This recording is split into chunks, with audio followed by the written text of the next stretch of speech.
everybody. Welcome to Off Panel, a weekly interview podcast about all things comics brought to you by Sketch.com. I'm your host, David Harper, and this week's podcast is a special one as it's the longest standing tradition in the history of Off Panel. It welcomes my pal Brandon Burpee back to the show as it's time once again for our Year in Spectacular, where we discuss a year of comics that hit us harder than Draymond Green when he's being defended by Jusuf Nurkic. Before we count down our 20 favorite comics from the year, Brandon, are you ready to make the magic happen once again? I am, and I'd like to boo that man. Boo that man. You can't. He's suspended indefinitely. There's no more booing of that man until he's... I'll boo him from the comfort of my living room. How's it going? Are you still dazed from last night's Suns-Warriors game? I guess they're immediately playing again, right? So it's like you can't really... You just got to keep going because you got a back-to-back. Yeah, we got a back-to-back, and unbelievably, two of our players are actually playing in a back-to-back game. It's crazy. Like, we're actually having the big three at the moment playing. We're losing, but it's a start. It's a start. I mean, first step in making sure that it works is participation. Yes. And then from there, you can start to figure things out. Right. Yeah. One foot in front of the other. Exactly. Well, let's get into the actual year that is not Draymond related. I was telling you before, I'm totally immersed in this stuff. I'm always writing about stuff. I'm always doing the podcast. So I pay attention to this stuff really closely.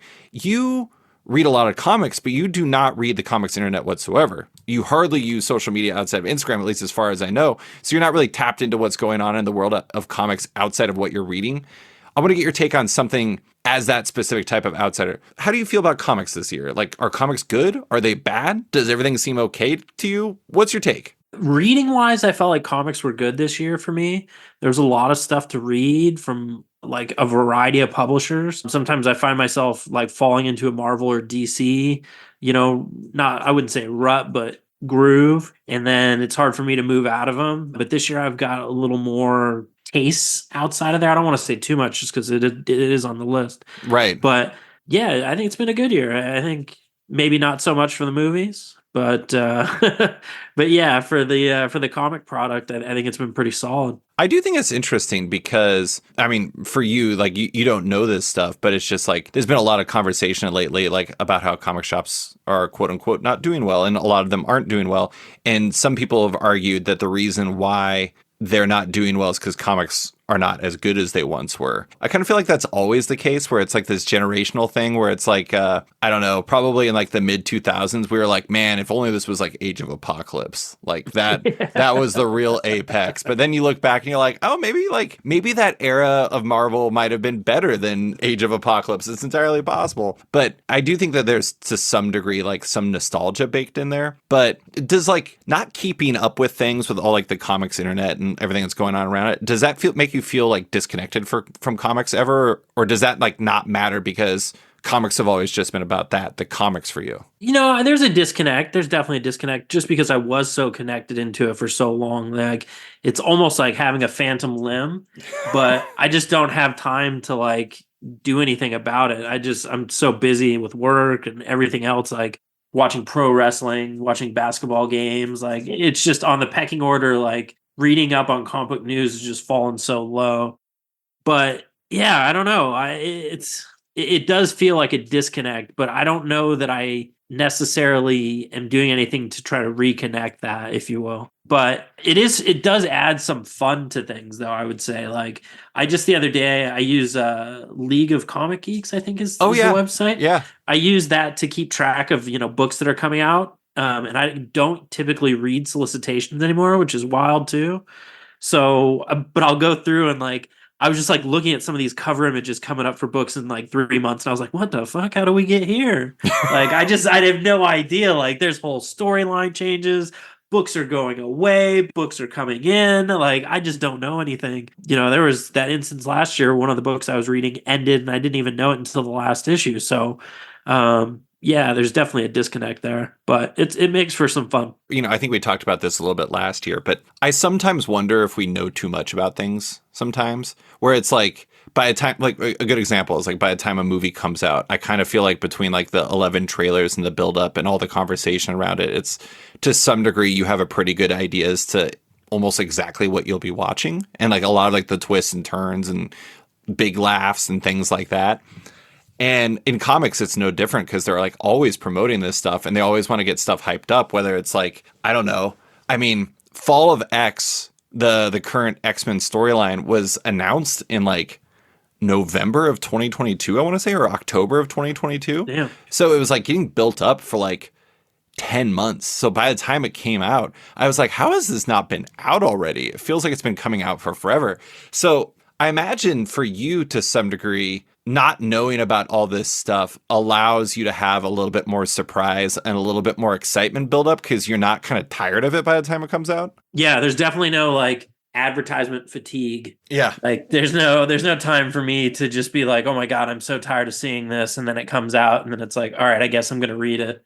Like I'm either reading it or I'm not, or it's, an occasion where there's an event and it's like, all right, well, I guess I'm skipping this book for a while just because it ties into 60 other books and I'm just not that type of reader anymore. Oh my God, you used to be. I remember like Infinite Crisis, you were like, we always talked all the time about, was it the OMAC flying by and like Nightwing or whatever it was? Nightwing, yeah. Yeah. It's like the only way that you know it was a tie-in is that an OMAC flew by in like the background of one of the panels. You're like, this is why it's an Infinite Crisis tie-in. Yeah. And like that was like the level of into it you were, because you were like reading basically everything connected to it. And you're just like, how does this even count? I still think that if you can do it and you want to do it, you should do it to have the complete picture. I'll never be that guy. Like, I remember when I was buying everything and it was like, we don't want to spend all the money on this. And, people will buy all of it. Like, you can do it for sure. Like, the experience of it is fun as long as it's a good event. Well, I agree. I think and also, I think some people are really good at writing tie-ins to events. And if you can write a good tie-in that isn't just an OMAC flying by in a panel, it's pretty awesome. Like, it can be a really excellent version of superhero comics.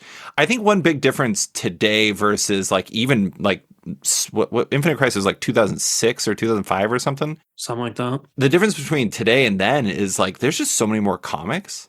I mean, it's kind of like, going back to like movies and TV and stuff, it's just like there's so much everything these days. It's almost more difficult. Well, I don't want to say it's more difficult to buy all the comics because it's pretty expensive, but at the same time, it's hard to have the time to read all of them these days. Yeah, I would agree with that. Like, again, getting most of my, quote unquote news from League of Comic Book Geeks, like looking through solicitations, like that's how I decide what I'm going to pick up. I'll look at through a publisher and I'll just look through covers and just see, and then I'll see who the team is on the book and then I'll make a decision from there. But like, that's almost my complete news is through solicitations, like not even solicitations, just the picture, the little short blurb on the first issue, and then whoever the creators are. So you have like a really instinctual feel to it. It's like you see that, and if it like kind of moves you, you'll click, and then you'll learn more about the book, and you're like, maybe I'll read it. Yep, I've got a whole process. I'll go through a whole week of solicitations, right click if it's a book I might be interested in, open up a new window, and then I'll just go through and open up windows for all of them and then go through and look at them individually and then select an ad. You know what's funny is I was going to ask you like how you discover new books,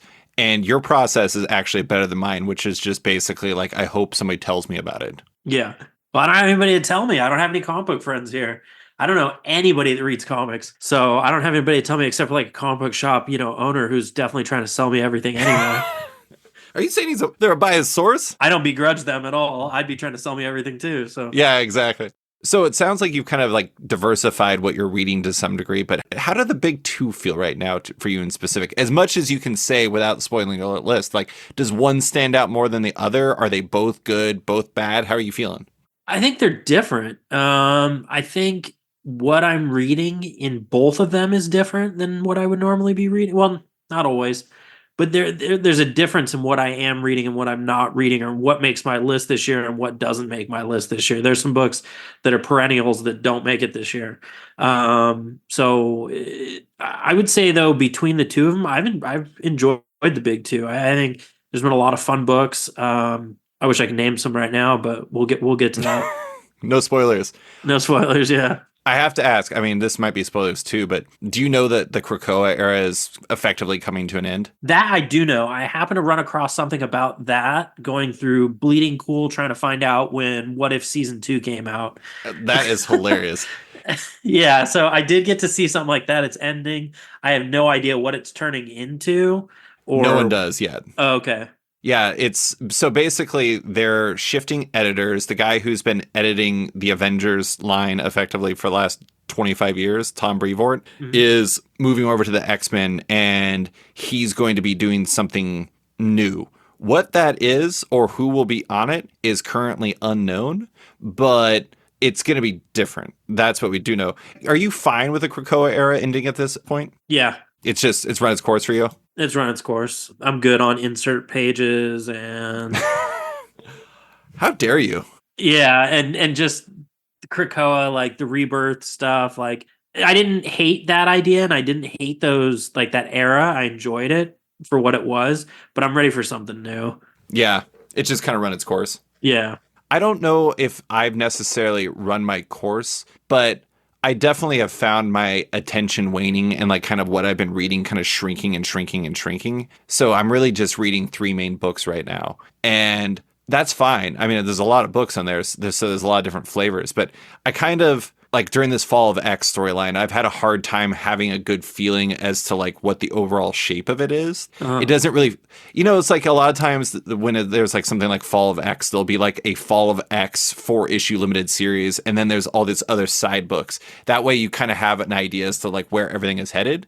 But instead it's just like a bunch of books that are kind of disconnected, all like having some sort of tangential connection to this. And I feel like that has been missing to some degree, is like that central skeleton that everything kind of builds off of. Like, it doesn't really feel like it has that right now. Yeah, no, I can see that. I can definitely see that. I did want to ask, this might be spoilers too, but have you read any of the Ultimate Universe stuff? I know creative team stuff. I mean, did you read like Ultimate Invasion or like the Ultimate Universe one shot? Oh yeah, I know. I read that stuff. Yeah, I read those. Anything Ultimate, I'm going to pick up for the most part. So I know you're a big Ultimate fan. Are you into the idea of it coming back, or some version of it coming back? It'll really depend on what they do with it. Like, the original Ultimate Universe was cool because it was so different from what we were already getting, and brought it more into the real world almost, and they were able to adapt that into movies and things like that, bringing a lot of those elements in. But I don't really understand, and this just may be because I don't read the news on it and stuff, but I don't understand what its unique draw is at this point. I know each title has its own thing, like Spider-Man and Mary Jane are married, and you've got, who's the creator on X-Men? Peach Momoko, which is a whole different look for an X-Men book. So, like, it's interesting, like, in that regard, creative team-wise, but I don't understand what its overall pull is, what its tagline is, what its draw is. Right. Yeah, it is kind of interesting. It seems just as of right now, like I read all of Ultimate Invasion and I read the Ultimate Universe one shot that led into it from Jonathan Hickman and Brian Hitch, and then Jonathan Hickman and Stefano Caselli, I think. Like, that one shot felt like it was going to be leading into like an Ultimates book. And then the 3 books that are coming out of it are Ultimate Spider-Man, Ultimate X-Men, and Ultimate Black Panther. And I'm kind of like, none of those are the flavors that Ultimate Universe #1 led into. I think the Ultimate Spider-Man book is going to be awesome because it's basically its central hook is that Peter Parker doesn't get his spider powers until he's like in his 30s and he's a family man. So he has to learn how to be Spider-Man while being a married man with like a kid. Okay, that's cool. Yeah, so like the idea is like it's kind of like Peter B. Parker, where except for if Peter B. Parker from Into the Spider-Verse got his powers after he had Mayday and and Mary Jane and him got married and everything like that, which is a pretty fascinating little take. Yeah, no, I like that because when Ultimate Spider-Man came out, it was like we were in high school, sophomores or so, somewhere in there. And now we're washed old men just like Peter Parker. Now we're washed old men just like Parker. Yeah, Hickman's keeping it real for us, is speaking out for the washed old men like us. Yep. I think that kind of ties into it though, is just like, as much as I like some of the big 2 stuff, sometimes it feels like very disconnected from one another, where it's like the Ultimate Universe stuff. I'm like, I think the books look great, but I also don't really feel like there's any central connection between them. But at the same time, none of them have even come out. So what can I really say? Yeah, I'll give all of them at least a shot for a couple issues. Yeah, absolutely. And now, a quick word from one of our sponsors. Looking for the right place to read digital comics? You can find it at Omnibus. Omnibus is a modern digital comic book store and reader app carrying your favorite single issues, volumes, and omnibuses, all day and date. It's just like a comic shop where you pay per book, but digital. Omnibus has even upped its game lately, as they've added a web reader in store on top of its iPad version, with iPhone and Android coming soon. Looking for an ideal digital comic store, but with an excellent shopping and reading experience, one that uses novel discovery features to help fans find their next new favorite book, and one that features many of the best comics and publishers in comics today, including publishers like Image, Boom, Dark Horse, and more? You can find all that on Omnibus. Visit the web store or download the app today at omnibus.app. And now, back to the show. All right, well, let's get into the main event, our top 20 comics of the year. Here's where I put the usual caveats and explainers. We're going to start with our honorable mentions before counting down our 20 favorites, all of which we'll do snake draft style, where one of us starts, then the other one goes for 2 in a row, and then the other one does 2, and we go back and forth all the way to number 1. We will be talking about whatever comic spoke to us in whatever form. And while Brandon doesn't necessarily agree with this, my take is this is us sharing favorites rather than the best. Although, Brandon, if you want to say these are the best, that's fine by me. I don't feel qualified to declare my list the best because, I don't know, I haven't read every comic. Brandon, do you have any thoughts on things you want to add before we get into it? No, I'm excited to do this again for like what seems like the at least 10th, 11th year. Year 8 million? I don't even know. Yeah. It's fun. It's interesting. I actually was looking back at like previous years' lists to see how mine's changed, and it's interesting. I've never done that. I really should go back and do that. I would have to go back and listen to podcasts, but I have mine all in spreadsheets. Oh my God, I'm so envious of you. I really need to do that. I think it's interesting because I feel like, spoilers for my own list. It's not that I don't like single issue comics anymore, because I went to Bosco's today and I bought comics, but I find that a lot of times lately, especially the last, let's say 3 or 4 years, my picks have kind of oriented around graphic novels more than they used to. And I think part of it is like there's a natural advantage to, like, if I buy a graphic novel that's a one and done story, I have a complete story versus like sometimes it's like, let's say a comic releases 9 issues in a year. It's not necessarily telling a complete story. It's just telling a portion of a story. So it's kind of an apples to oranges comparison in some ways. Yeah, no, that makes sense. I have noticed that yours has changed and shifted. And it's funny because mine has gone almost the other direction. There's almost none of that on my list. You've consolidated. Yeah, I'm all singles. That's fine. That's fine. Hey, it takes all that's the special part of this podcast, Brandon. It's the chaos and order and the I'm trying to think of what other Draymond Green and choking Rudy Gobert of our party we got going on here. Did you see Nurkic say, "At least he didn't choke me"? Oh my God, yes, so hilarious. Nurkic seems like he got his money's worth of that. It is funny though. I have to say, I don't feel like previous Draymond would have allowed these dudes to like riff on him during, like, I think they would have been afraid of him before, but I think they kind of sense weakness and they're just like, whatever, I'm Rudy Gobert, I can make fun of him if I want. Yeah. I'm kind of into it. I like it, but I love it. So do you want to go first or you want me to go first with honorable mentions? However you prefer, sir. I will do honorable mentions first, and then you can go 2 in a row. So my honorable mentions, probably my last cut was a single issue comic. It's Birds of Prey from Kelly Thompson, Leonardo Romero, Jordi Belair, and Clayton Coles. I love that book. I think it's super fun. It's got such a weird cast where it's like, oh, Black Canary, yeah, sure. Batgirl, yeah, that's a Birds of Prey character. And then you're like, Zealot from Wildcats? And you're like, Maps Mizuguchi from like an adult version of her from Gotham Academy. Okay, sure, I guess. But it really, really works. And it's super fun and it looks beautiful. And I absolutely love it. But I think the main reason why I didn't make it is because I think it's only had 4 issues so far. And it's like sometimes it's hard to compare 4 to 12 or 4 to a complete graphic novel. So that's one thing. Another one, Hexagon Bridge is another single issue book. It's for Image book from Richard Blake, a first time comic creator, which totally rules. It looks amazing. I really wanted to include it, but I can only have 20 and it's only had 3 issues. Then I had The Night Eaters Volume 2, which made my list last year. The first volume did, from Marjorie Liu and Sana Takeda. That book is so funny and so weird. I don't think people realize it's kind of a comedy. It's like this story about this family who the 2 kids realize or learn that they're basically demons and that their family is like connected to this demon underworld. And it's like this family comedy, adventure, drama, horror story that's set with all these demons. It totally rules. I love it.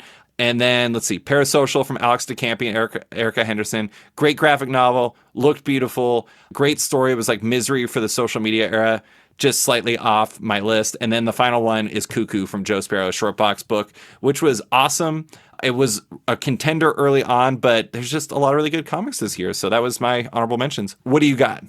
My honorable mentions this year were The Last Cut was Birds of Prey also. Oh my God. Isn't it good? It's so good, but the same thing that you went on with it just having so few issues in comparison to other issues or books having more issues, like I just couldn't do it. But the art is amazing. The coloring is amazing. Jordie Bellaire is like, what, I don't know, like the colorist on, well, I guess I won't get into that, but like, there's a lot of good books. There's a lot of good books. And I love the cast. Anything that you give me Cassandra Cain Batgirl, oh yeah, I'm in for. Let's do 2 minutes on Birds of Prey, because one thing I really like about that book is like the relationships. Like I never would have expected Big Barda and Batgirl Cassandra Cain to like have this awesome natural like relationship, and they're so good together. Yeah, they're awesome. They play off each other so well. And then even the relationships like Black Canary with the team and like trying to get everybody on page together as a leader, like just the character work is phenomenal on that book. I also love how all of Harley Quinn's ideas that are seemingly terrible are actually like amazing. Where like she's like goes the king shark so they can get a megalodon to like basically like, I don't even know what the right way, like just swallow them and like float them into Themyscira. And you're just like, oh my God, like this is a terrible idea, but also it totally works. So this is great. Totally brilliant. It's really funny. I mean, it really kind of is like a total package superhero book in a lot of ways. Yeah, it's a great one. I enjoy it, and I'm really excited for it to be on my list next year. That's right. All right, what's your next one? Next up for me is Nightclub by Mark Miller, Juanan Ramirez, Fabiana Mascolo. That's the artist and the colorist. I love this book. Teenage vampires with luchador masks, handling business. That's all you need for me to buy a book. Like luchador masks and vampires is a combination I didn't know I needed, but I was totally into it and would definitely read more. They said it was the end of the first volume, so hopefully there's more, but I haven't seen anything in solicitations yet. So sure. And my third and final is Phantom Road by Jeff Lemire, Gabriel Walta, and Jordie Bellaire again. Oh, the reoccurring here. Notice a pattern, I think. But great book, post-apocalyptic, kind of, I don't know how to describe it, like tripping out into zombies. I have not read that, and every time I see covers, it's really appealing to me. I don't know why I haven't read it. I think the first trade is out. I really need to just go pick it up. It's worth checking out. It's like I said, tripping into zombies, and it'll make more sense when you read it. Like, sometimes it's hard to pitch these books, isn't it? It's just like, how do I describe this in like 10 words? You're just like tripping into zombies. I'm like, yeah, I'll check it out. It's fantastic. All right, what's your number 20? All right, number 20 for me this year is Batman by Chip Zdarsky and art by Jorge Jimenez, Mike Hawthorne, Mikel Janin, Bailey and Ortega, and coloring by Tomu Mori. Man, you're going all out this year. I'm trying to make sure that even if I can't pronounce their names, they get the credit they deserve. You're doing great. You're doing great. So what do you like about that book? It's just Zdarsky. Like, he brings such a great voice to Batman. I like what he's doing right now. He's broken up the family. He's given him a robot hand. Like, he's just gone crazy with this shit. Zurin R is just batshit crazy in his brain, causing him to do how much or how little of all of this without, him actually doing it himself. I'm just having a lot of fun with the chaos it's causing. Like, I can only imagine in the Batman online, like, people are flipping out with all this shit that he's changed or he's fucked with. I think it's a really good book. I like the, I don't even know if the fail-safe arc was this year. I think it was last year. But that whole storyline was awesome. I like the one where he went to the other universe. The one where he was basically going through time chasing Red Hood, or going through different parallel universes, and Jorge Jimenez was drawing everybody in like Bruce Timm style or in like Frank Miller style and all that, all the Zurin R's. That was so cool. And it was really cool seeing Jorge Jimenez get in his bag like that. And like the other artists on the book, like Bella Ortega, that one issue that she did where it was Bruce gets home and like the Bat family is like making breakfast at like 5 a.m. or whatever. I thought that was super cool. Like having these little moments where they all like are being a family together, and then immediately tears everything apart, of course. Yeah. But, Just takes a piss all over it. That's what happens. I mean, Batman's life is, it's kind of like Daredevil. It's like, it's all built up to goodness until it just becomes bad again. It's the circular nature of being a superhero. But it's a really solid Batman run. It's probably the most I've enjoyed Batman in a long time. I'm going to say that. Oh, dang. Yeah. I really enjoy it. My number 20 is, I think I did this exact cheat last year. I'm going to do it again anyways. My number 20 is 2 comics. It's Immortal X-Men and X-Men Red. X-Men Red by Al Ewing, Yildiray Cinar, and an array of other artists. Immortal X-Men is by Kieran Gillen, Lucas Wernick, and also other artists. They were actually briefly other books. Immortal X-Men, which took place during Sins of Sinister, and X-Men Red was, I think, Storm and the Brotherhood of Mutants. And I just really, like, these 2 books feel like 2 sides of the same coin to me. You have, like, Immortal X-Men is all about the Quiet Council, and it's all about the machinations going on with Krakoa. And I love seeing all that stuff, and Kieran Gillen just has a lot of fun with it, and Lucas Wernick fits the art really well. They've made the Hellfire Gala stuff, or the Fall of X, all that work really well. And X-Men Red just feels like this giant story that Al Ewing's been building for years now between this and Sword. And it just really, really works for me. And it just feels like they're both big books for the Marvel Universe, but like Al's one, or X-Men Red, feels like it's like a big book that fits with all the stuff he's ever told there. And so they're really good books, and I just love their vibe, and separating them kind of feels wrong because they just really feel like they're the same part of the family together. Like they complete each other in a lot of ways. But I have to ask, what did you think of Sins of Sinister? It was okay. Yeah. I didn't read like every single book, so... Oh, yeah, that would be very confusing. Yeah, so like I just kind of kept with the books I was already reading, and so there was definitely some where I was like, wait a minute, what? Yes. You're like, what's going on with these night crawlers? Yeah, but luckily there was, your informational pages in between every couple pages. My number 19 is a book called Mobilis by Junie Ba. It is a book that is about Captain Nemo, and it's about the Nautilus, his ship, and it's about a little girl who he brings on board, and basically their relationship, and it's about a whole lot of things, but really it's just about like the path to understanding between the two of them, the path, like how obsession can destroy a person, how you need to like let go of the past, but also learn from it, all these different things. And it just has beautiful art from Junie Ba. There's like a really great vibe to it where it's just like the characters fit each other really well. There's like a real personality to it where Captain Nemo is actually like trying to help this little girl understand the world better. So he plays A Tribe Called Quest for her. And anytime you can just throw in a random like low end theory reference, I'm just like super into it because Tribe Called Quest rules. But it's really cool and it's really smart, and it all takes place kind of after humanity has fallen apart. It was like Junie Ba's, for lack of a better phrase, pandemic book. It's interesting to think about it just as a story, but also to think about it as like a story that reflects our own world. And it succeeds really well on both levels. I really loved it. I thought it was a great book, and it made me really excited for everything Junie has coming up because that guy is a heck of a talent. What is your 19? 19 for me was Jean Grey. I know we said, short amount of issues makes it a little bit of a handicap, but it was a miniseries, and I enjoyed every single issue of it. So that gives it a little bit of a bump for me. But this is Louis Simonson, Bernard Chang, and Marcelo Maiolo. Yeah. That's right. Yes, nailed it. Yeah, I just enjoyed the way the book was set up, where it went to different points in Jean's life where she could have made a different decision, and we got to see how those played out. And I really enjoyed that. I thought it was a lot of fun. Bernard Chang's art is always a gem to behold. And then obviously you've got Louis Simonson's, time on X-Men. Like, if anybody knows something about the X-Men, they know something about the X-Men. And so for me, it was just a lot of fun, a lot of interesting ways things could have gone. And just as kind of like a what if fan, it basically was a what if book with Jean Grey. So I enjoyed it. I didn't read that, but it's kind of interesting because Marvel's had all these books that are kind of like nostalgia books where they kind of have a character or a creator from the past that has worked on these characters, where they kind of like insert the story in their original run or like in the time from the past and everything.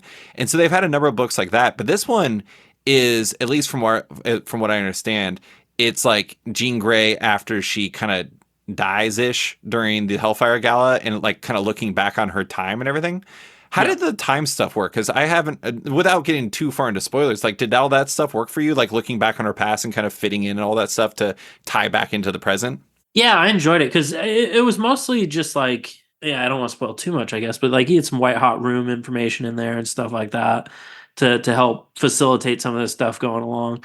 But yeah, I think the time stuff worked for me. You also got to see the OG Bendis X-Men again. Oh, was it? It was that '05. I guess they're both that '05. Yeah, because they reference like getting rid of all their memories and all that stuff, and they definitely touch on the Bendis stuff, so it still exists. That's crazy. Oh, wow. Yeah, I haven't read that. I mean, I love the fact that Louis Simonson was writing it. I figured I was just going to read it at Marvel Unlimited after it officially hits on there. But that's pretty cool. I'm glad you enjoyed it. What is your 18? The Excellent by Peter Milligan, Michael Allred, and Laura Allred. I mean, you can't resist those kids. Yeah, I just can't. I can't. Like that team could do anything, and then especially if it's an Ecstatics, Excellent, X-Force, like whatever you want to call the book, I'm in. Zeitgeist is such a bastard. Like I absolutely love how big of a bastard he is. He's terrible and he's so much fun to root for, but you also still get the ecstatic side of things.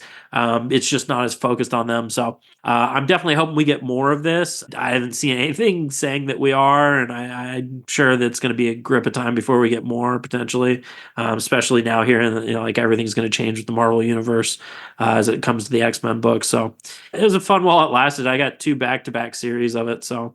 Is it actually connected to like continuity, or is it just kind of doing its own thing? It just feels like it's doing its own thing. Like it's just out in its own world doing whatever the fuck it wants. I feel like it's a good sign when you can call a character a bastard and mean it in an admirable sense. It's like, oh man, that means you're like feeling it, and like you're just like, oh man, the character's such a bastard, and you're like, you kind of love him at that point because you wouldn't say that if it wasn't just like a little bit of love in there. Yeah, it's almost like Negan. It's not to that same degree, but you're still just like, oh, what an asshole. But yeah, clap, clap, clap. My number 18 is another single issue series. It is World Tree by James Tynion IV, Fernando Blanco, our favorite Jordi Belair, the constantly appearing Jordi Belair, and Aditya Bidikar. It is a book that is about basically the natural path of the internet and how like basically like a evil dark web is like seeping into our world and causing horrific things to happen. And it is like an extremely like Wildstorm book to the point where like I talked to James about it and he's just like, oh yeah, this is like totally like my Wildstorm book. There's a character named Gabriel Winter who just looks like one. There's like an FBI agent who's got an eye patch who's just like a super badass. And you're just like, oh my God, this is like Zealot meets John Lynch. I'm so into this. It's like a really cool book. I have to admit, there's some parts where it's like so intense that I'm actually like stressed about it. And I'm like, I don't know if I want to keep reading this, but it looks so good. Like Fernando Blanco's art and Jordi Belair coloring him is so great. I just am very impressed by what they're doing. And it's also I don't want to get into spoilers, but the final issue of the first arc ends in such a wild place. It like takes you to a place and dare I say a time that you wouldn't expect to get to. And it just like literally anything could happen in this book going forward. And I would not be surprised. And I like that. Like that's one thing I like about this book is I have no idea what is coming from issue to issue. And it constantly impresses me with the wild decisions they make and also land in the process. So big fan of World Tree. Nasty book though. Jeez Louise. Some mean-spirited, I'm not even going to call them bastards admirably. It's just like bad stuff is happening in that book. Up next is a graphic novel by Jillian Tamaki and Mariko Tamaki. It's called Roaming. It is about these 3 girls who go on effectively, I believe it's a spring break trip to New York and learn that, what seems like a really good time in theory with 2 good friends is not necessarily always what you get when you go on a trip like that. It is a very grounded, it's just like about these 3 friends. There's nothing fantastical that happens. I have to admit, it is at least in part I really connected with this book in both the universal sense, because these characters are great and because these creators are really great. But also, I took like almost the exact same trip to New York in college. It was just like these girls did. I took a trip with a girlfriend that was genuinely one of the worst trips of my entire life. And so, like, as I was reading this book, I was just like, this is a really nice story. But I'm like, also, it's kind of a horror story for me. And so, seeing how well they nail how those things can fall apart in such a uniquely New York fashion in a way that I know, I'm just like, good job. Good job, Jillian and Mariko. That is just unbelievable stuff you did. But those two did a book called This One Summer together. It's unbelievable. Jillian did this book called Super Mutant Magic Academy. That's kind of like the X-Men if it was just absolutely insane and it was a strip comic, which I think you would really be entertained by. And so I love their stuff already. But this book was very anticipated and it absolutely delivered on everything it was doing, despite the fact that, like World Tree, it was very upsetting, but in completely different ways that didn't involve ultra violence like World Tree. Really great book. It was something I was excited for and it delivered. So that's my 17. What do you got? All right, next up on the list for me, and this is an audible. I'm changing this up real quick here. Next up for me is Titans by Tom Taylor, Nicola Scott, and Annette Kwok. Great book. I love the idea of the Justice League being no more and the Titans being the group that responds to all the issues that are out there in the world. It would have gone higher in my list, but it's tying into something now, and I don't know how much I'm going to keep up with Beast World or whatever it's called. Yeah. The idea of a whole event based around Gar is not something that I'm totally stoked for. But overall, so far, the book has been pretty stellar. Nicola Scott's artwork is always amazing to look at. And Tom Taylor, entertaining writer. I don't know, you might have heard of him a couple times. Yeah. I feel like Nicola Scott has been very underrated throughout the years. Like, back when she was doing Secret Six, I was such a big fan of that book. That book was so awesome, and her stuff was great. And then she did Wonder Woman Historia with Kelly Sue DeConnick and did an issue of that, and it looks so incredible. And this book, it's like amazing that she can do a monthly book like this. I know that they had that gap for that. I don't remember the name of the event, like the horror event that happened in like the middle of like the Donna DC stuff, whatever it was called. Night Terrors. Night Terrors, that's it. Yeah. I always forget. I don't know why. I was just talking to a retailer and I was just like, what was the name of that event again? He's like, Nighttime, Nightmares. And I'm like, Night Terrors, that's it. It was called Money Saver for me. Yeah, there we go. Titans is really good though. And Nicola Scott definitely it just crushes it. It is a little disappointing that it goes from having a gap because of that Night Terrors thing to immediately tying into a larger event, because I was excited about the Titans just being the Titans. And now it's like Beast Boys event guy. Okay. Yeah. Anyways, it's fine. Good book though. What's your 16? Yeah. Next up for me is Dark X-Men by Steve Foxe. I think it's just Steve Fox. I'm going to go with Foxe. Okay. And Jonas Scharf and Frank Martin. Let me tell you a little story. There's this character called Maggot. And Maggot's in this book. End of story. Maggot's in this book repeatedly until he's not, where he apparently has quit the team out of disgust for the team. And this may be the end of me reading this book. But as of now, it's been phenomenal. Maggot. It's just Maggot. It's like that. That's Maggot. all it is. It's Maggotistic. That's the one that Madeline Pryor's leading the team or whatever, right? Yep. So, what is there anything you like about it besides Maggot, or is it just like the mere presence of Maggot that does it for you? I think it's the Maggot part. Okay. You know, it's funny how there's like sometimes you're just like, yeah, I got these like serious thoughts as to why this works, and then sometimes you're just like, it's just got my favorite character in it, so that's just the way it is. I really genuinely fought the urge to make it number one just to do it, but common sense won out this time. Is that what you were changing up in your list? You're moving Maggot's book from number 1 to 16? No, I was changing it from where Titans was. I was just, the more I thought about it, the more I enjoyed Maggot. Yeah, I mean, it's hard to resist. What is one thing that Titans doesn't have? Maggot, undeniable. Maggot, 100%. Not a single bit of Maggot or an eeny meeny. Unfortunately, my list has no Maggot and no eeny nor meany. My next book, though, is very good. It is called Lights. It is by Brenna Thumler, a cartoonist. It's a graphic novel. It is the third and final book to a series that started with a book called Sheets and then led to Delicates, and now this is the final one. And I think Brenna Thumler is like the most underrated creator in comics. She is amazing. She does an incredible job telling a story. She does these things that it's funny that I'm like really fond of this single page or double page spread that literally nothing is happening on. It's just like an interstitial where it just sets up a scene and kind of slows down the pace. But it's this like singular thing that she does that just looks so good and it feels really nice and it just shows the environment and I love it. It's funny how like that's just this one thing, but I don't know. I mean, it's kind of like Maggot, where it's something that no one else does, which is, in your case, has Maggot. And in my case is this person does something that no one else does in comics. And it just really works for me. And she does such a great job with the characters. It pays off all of the three main characters' stories really well. I didn't ever expect this series to be a series, let alone 3 books. And each book built on the previous one and absolutely crushed it. And this one closes it off, and Brandon Thumler rules. I love it. Great book. My number 15 is another graphic novel in a series. It's Clementine Book 2 by Tilly Walden. It is the second book in a series set in the Walking Dead's universe, although more specifically, it is like, it's still the Walking Dead's universe, but it's the one from the video game that they made, the Telltale The Walking Dead series that stars the main character from that series, Clementine. I am a huge fan of Clementine. That's point 1. I'm a huge fan of Tilly Walden. That's point 2. Combine them, they are like Maggot levels of interest to me. So I'm very into it. But the entire story is just basically like, it reminds me of something that Matt Fraction actually said recently. He's one of the people who's making that. Matt Fraction? I have not heard that name in so long. He's one of the people who's making the Godzilla series on Apple TV Plus.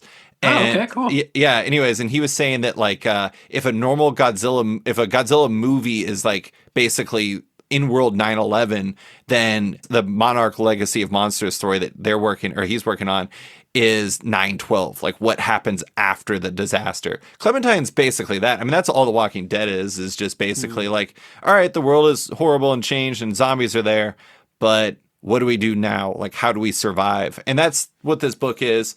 It also features a cat named Dr. Barnwell, and that cat, I'm very invested in its survival because I am astonishingly pro cat. So Tilly Walden is just really hitting everything for me. So Clementine is a phenomenal series. It gets a lot of haterade from the Walking Dead Telltale fans because they have very strong feelings as to what should happen to this character.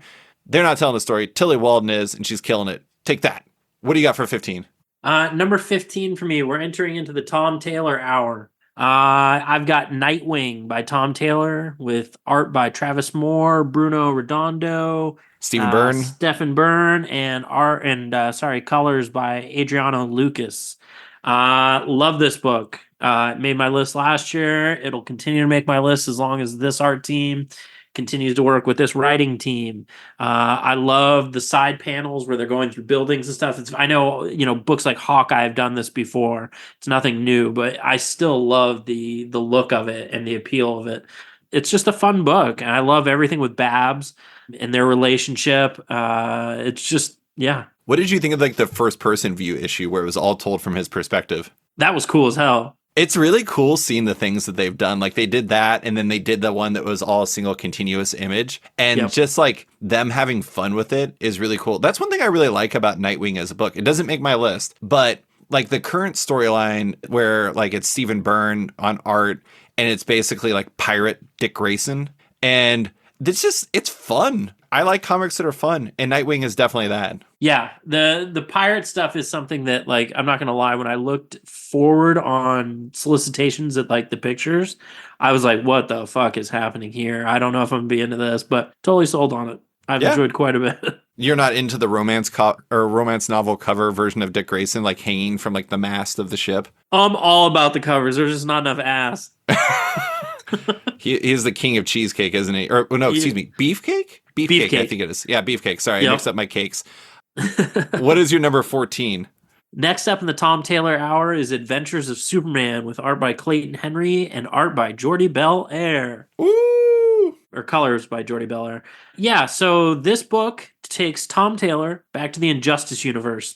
I don't really care too much about Superman, like his son, John. Like, he's a serviceable enough character, but like I'm Connor Kent till the day I die. So this character kind of stands in the way of that a lot. But I love Tom Taylor going back to doing Injustice stuff and seeing how that tied over. It was a cool idea of having like this universe where Superman has lost his Lois and has lost his son, and then all of a sudden his son appears. And how would he react to that? And how would that change his views and so on and so forth in a world like Injustice where that Superman's just kind of gone batshit crazy. So it was a lot of fun to just kind of see him play in that universe again. I actually really enjoyed John Kent in that universe. So. Well, I mean, it's fun seeing like when you put a character into a situation like that, because then you have like an outsider perspective on what's going on. It's like, oh yeah, it's my dad. And you're like, what's wrong with my dad? Oh my God. Yeah. My dad is an asshole. I have to say, well, two things. First off, I think that Clayton Henry is super underrated. I think his art's awesome. I've loved him ever since Exiles. And also I think he did Incredible Hercules too, and he was so good on that. Like, just such good character acting. The other thing is, I actually read a lot of Injustice this year because I thought I was going to have Tom Taylor on the podcast, and I was like, I should be ready for this because it was right around when this book was getting announced, and I knew it was coming. And I read all of it, and I was really impressed. It's a really good book. It's fun. Injustice is it's pretty wild. Like it reminds me a lot of like the other like What If Superman Went Bad stories, but it definitely has its own spicy flavor to it. Yeah. I mean, he killed Lois. It's crazy. Yeah. Up next, I got 2 more graphic novels before we go back to single issue world. Up next, I have, well, the next 2 are just like super favorites of mine. So I have up first is Hockey Girl Loves Drama Boy from Faith Erin Hicks. It is I think like technically a YA graphic novel, might be middle grade. I don't really know. But the ultimate point is it's basically about this girl who is a very successful hockey player who has a really tough time opening up and communicating with people, who and also wants like stand up for herself against bullies, who finds this guy that's in her class who basically is everything she isn't when it comes to social situations, and she wants to learn from him. And so they become friends, then they start a relationship, and it's just like so well done, and the relationships are so great, and Faith Erin Hicks is such a great cartoonist that it's really hard to just not like feel like so much for every beat of this story. It's like a very emotional journey, and it's also very funny, and it's really well done, and there's a character in there that, I mean, is just awful to the point where you're just like counting the pages until this person is going to get their comeuppance. And anytime you can have a villain that you're just like so actively rooting against, it's going to like step up the tasty level just a little bit. And so like when you get to the point where you get there and you know it's coming and it doesn't matter, woo, it feels so good. It feels so good. Anyways, it's a really great book with some great characters, and it's honestly one of Faith Erin Hicks' best books. I absolutely loved it. It's Faith Erin Hicks doing what Faith Erin Hicks does. Speaking of people doing what they do, Ed Brubaker and Sean Phillips doing Night Fever. They did 2 books this year. One of them didn't make my list. It's a really good book too. It's called Where the Body Was. But Night Fever is a book about this author who goes to Europe for basically a book expo, a book conference, and basically does drugs and makes a lot of bad life mistakes. And basically his journey through his trip over there, and trip is a very good usage. It takes some very wild turns. There may be aliens involved. I can't really speak to it, but it goes in some wild directions. But it's Sean Phillips absolutely crushing every character beat. Him crushing like the style and the energy you need for a story like this. It's his son, Jacob Phillips, coloring it perfectly. It's Ed Brubaker just absolutely nailing the vibe and the characters and everything. There's this one line in there that's about drugs that is just absolutely hilarious and perfect. And it was like this exact moment where I was like, this book is going to go off the rails, but in a really good way. And you know what happens, Brandon? It goes off the rails in a really good way. And I'm a very big fan of it. It was a great book. I was so impressed. Ed Brubaker and Sean Phillips are pretty much a lock for me every year that they make a book, which is every year because they're machines. And it's one of their best, which is really saying something. What is your number 13? Yes. Yes. Yes, we'll go with that.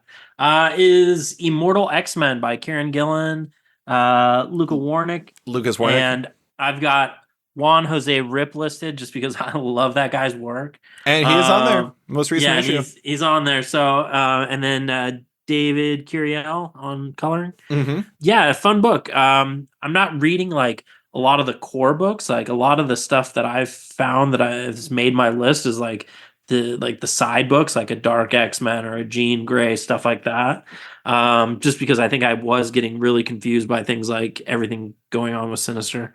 Um, He has a lot going on, famously. yeah, and some of it is tackled there in Immortal X-Men to a degree where I can understand what's going on because I think a lot of it was stemming out of that book. Am I wrong? It is. No, it absolutely was. Like the Yeah. Sins of Sinister storyline came from that. And like, but there's also the thing with like the 3 other Sinisters, and some of that came from X-Men, and some of that came from like, I don't know, other books. Yeah, so and oddly, like one of the reasons it made it so high on my list is because of the fact that even though it did tie in so many ways to other books that made it slightly confusing, it was still a very, very enjoyable book, which is a lot to overcome when you are tying into a huge, massive thing like that, and you've got a reader who's not reading everything. So to be able to keep it engaging and keep me informed, like I felt like everything I needed was there at least to some extent.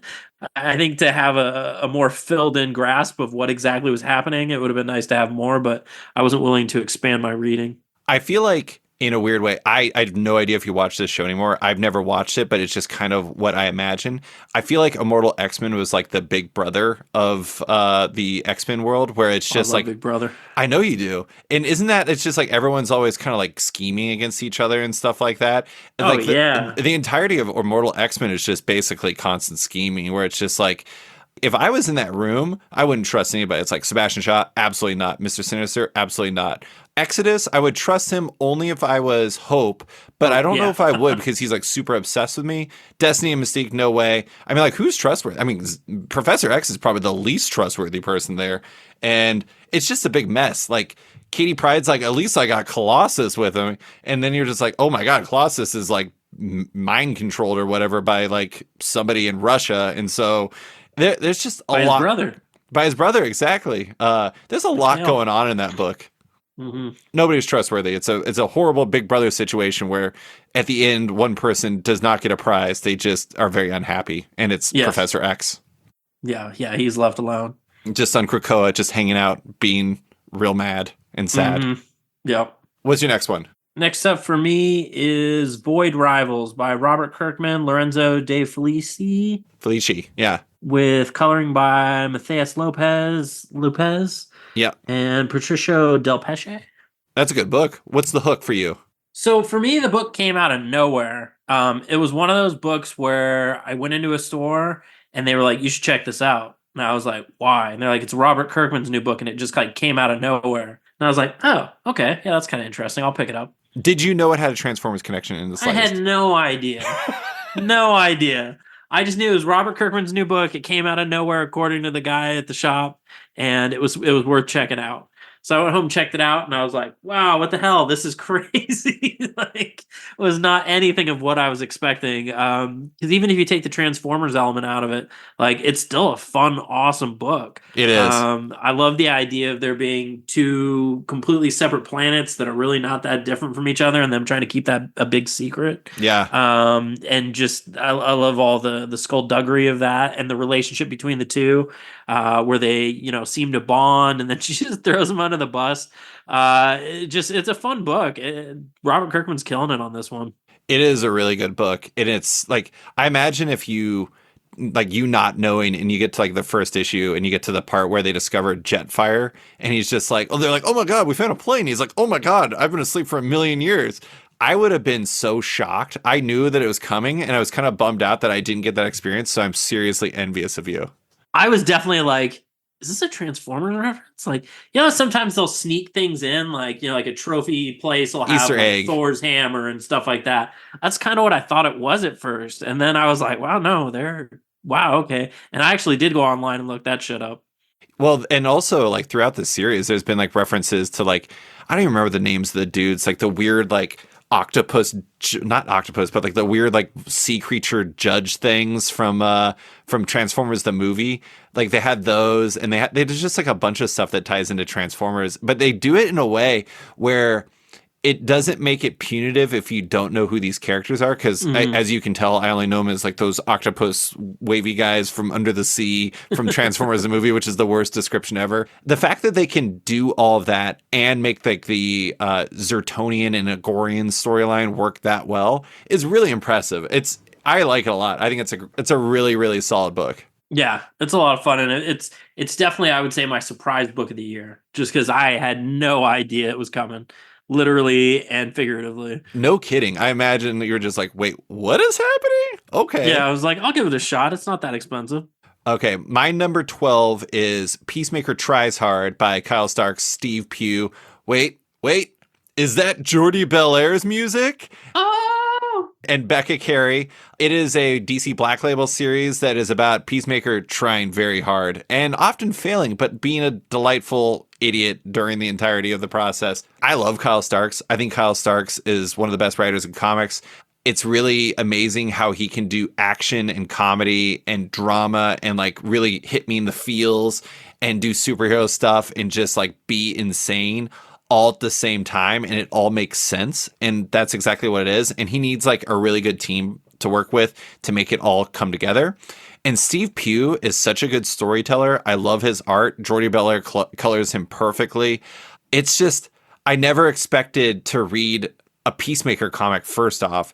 And second off, the fact that it's like part like 1980s action movie and then part like a movie where a dog circling on a worthless guy's lap, like making him cry, then making me cry. Like that beat right there, I was like, okay, this book went from something good to something like actually special.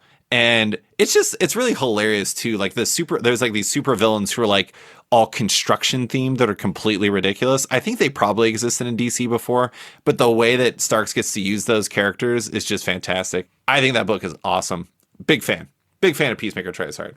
Up next for me is Time Before Time by Declan Shalvey, Rory McConnville, Geoffo, Joe Palmer, Chris O'Halloran, Hassan Otsmane-Elhaou, and others.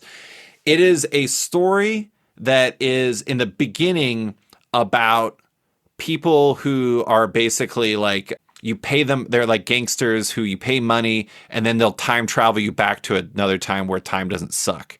So it's like they're in like the 2100s and they'll take you back to like 1985 or something because you heard that 1985 was really great because Watchmen comes out the next year or whatever. I have no idea why you'd want to go back to 1985. Bowling for Soup, 1985. There we go, Bowling for Soup. So it's about that, but then it ends up being about the main character Tatsuo and like a couple other people that he runs into going on this big journey throughout time, throughout space, all these different, well, not literally space, just like Earth.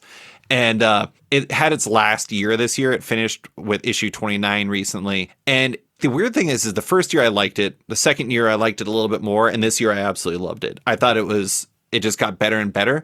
And I think part of it's because like ongoings are so rare these days. Like 29 is so long for, pretty much anything these days. And they got a chance to really like make me fall in love with the characters. Like there's this robot named Kevin that I think is absolutely amazing. And this year was fantastic. The final issue paid things off really, really well in a wildly unexpected way.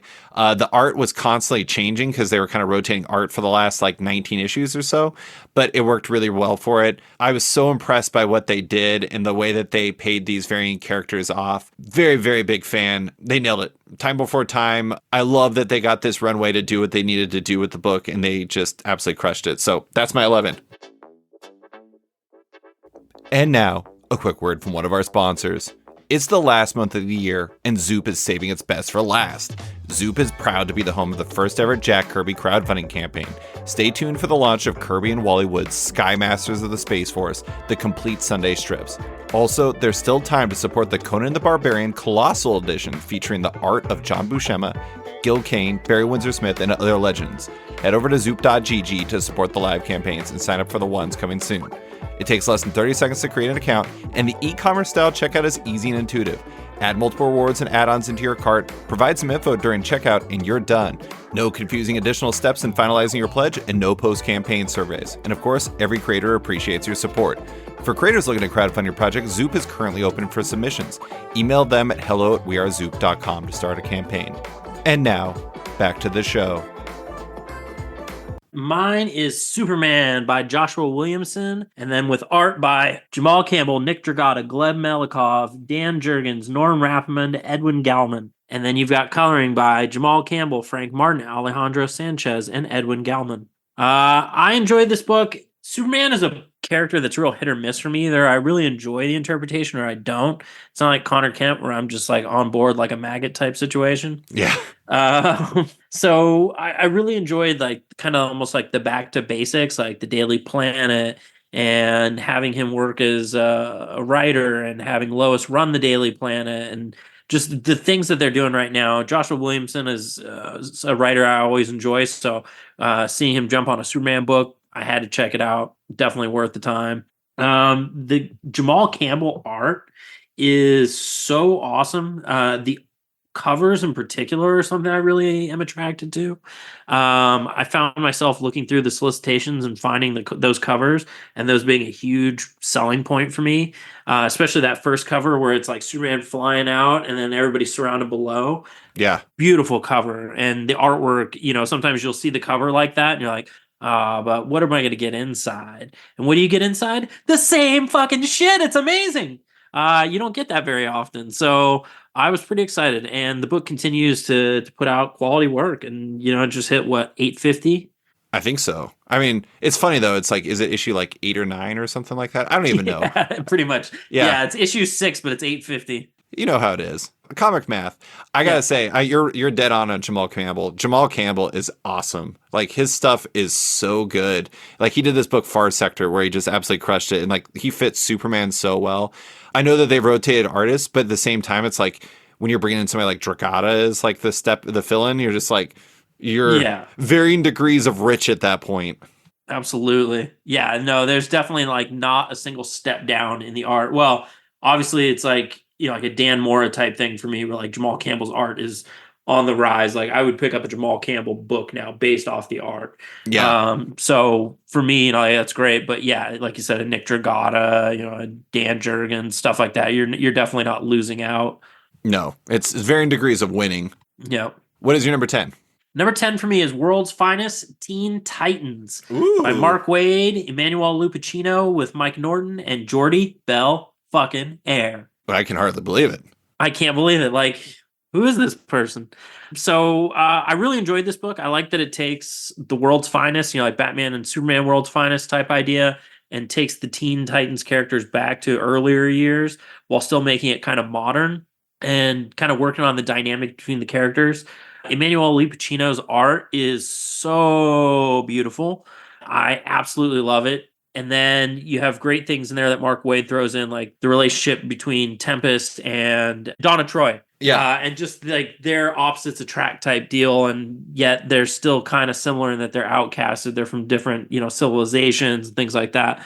But yet they can't let each other in. It's just a great book. It's a lot of fun. Yeah. I have not read it. I've heard that the world's finest stuff that Mark Waid's been doing has been really good, though. Mm-hmm. I need to get on that. I heard. I mean, I know Dan Mora had been doing some of that stuff, so I will have to check it out at some point. Definitely worth it. My number 10 is A Guest in the House by Emily Carroll. Emily Carroll does horror comics, and Emily Carroll also does some of my favorite comics.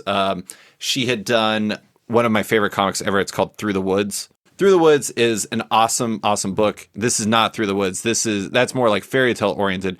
A Guest in the House is Emily Carroll finding horror in kind of the mundane nature of day-to-day life. It follows this like woman who just married into this family, and it's basically her falling down a trap of like, I'm trying to think of a way to describe that.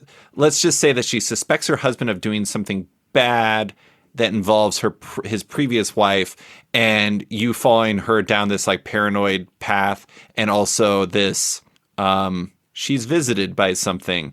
And anyways, it's like it's all about the guest in the house, but it's like it's so smart with the way it uses ambiguity, because like sometimes, I mean, you know this, you love horror stuff. It's like sometimes the best horror stuff isn't about like what you see, it's about what you don't know and don't understand. And it's like it could be anything. Like the scary thing is the unknown. And like the ending is really smart in both of how it does that, because it's like you could read that book 20 times and you can interpret it in 20 different ways, and it just totally rules. But then the other thing I really love about it is the title. A Guest in the House as a title, you take it to mean one thing, but by the time you get to the end of the book, you can interpret it in a completely different way. And so it's everything about it is so interpretive. Also, Emily Carroll is just an absolutely incredible artist. I love her stuff so much. She brings so much mood to it. She is a badass. Very big Emily Carroll fan. A Guest in the House is amazing, but it was a good year. Number 9 for me is something I read very recently as I was finishing up my kind of reads for this. It's a graphic novel called Now Let Me Fly by writer Ronald Wimberly and artist Brahm Revel. Now, both of those guys do amazing stuff individually as cartoonists, but the two of them together tell a story of a airman like a kind of just a Renaissance man who's also really famous for being one of the first black pilots in, like, he was in the, I think basically like the French Legion, where he joined as their military, but then he also ended up becoming a pilot for them. And it's about his life. And it's all told while he's an older man in an elevator, working as an elevator man, basically. And it's just a story of this Eugene Bullard, who's a real person, his actual life and his journey from like the South to joining the military for France in World War I, and then eventually in World War II also.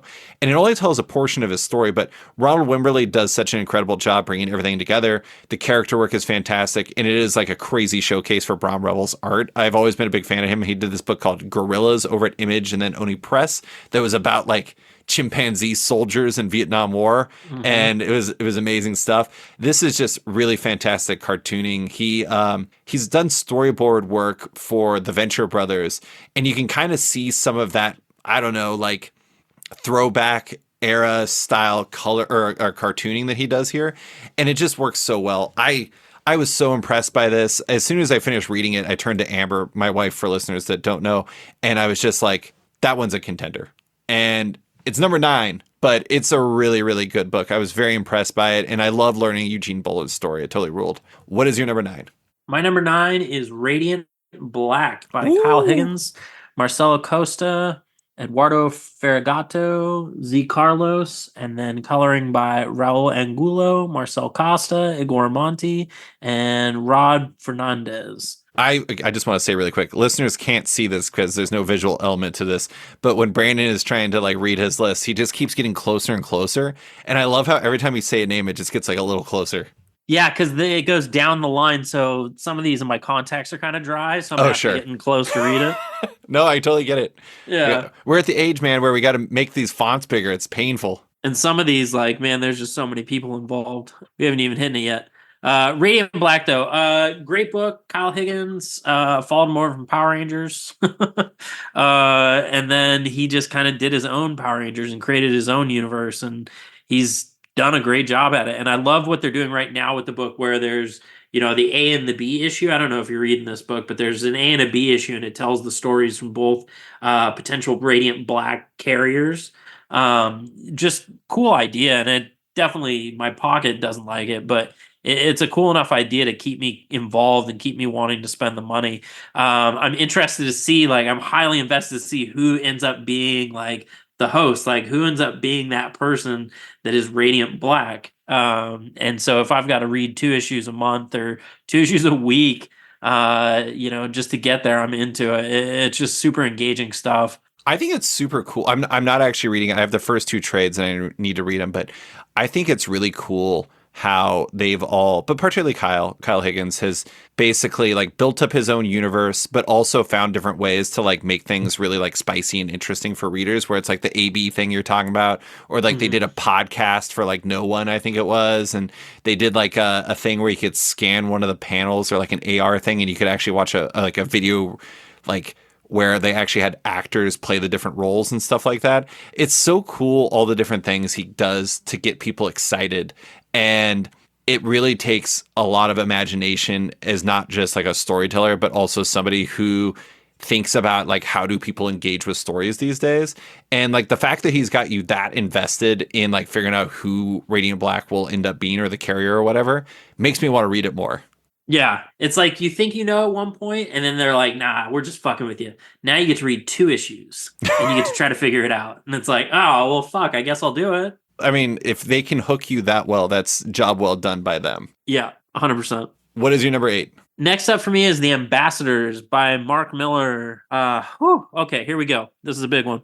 Art by Frank Quietly, Carl Kerschel, Travis Charisset, Oliver Coble, Matteo Buffagni, Matteo Scalera, Frank Quietly on coloring, Michelle Ascarscorn, Dave Stewart, Giovanna Nero, and Lee Lowridge. Because every book was a different artist with the different colors for the most part. Yeah. So fun book. You could argue that each individual issue is its own book. They do all tie together, but each of them focus on a different superhero from a different nation.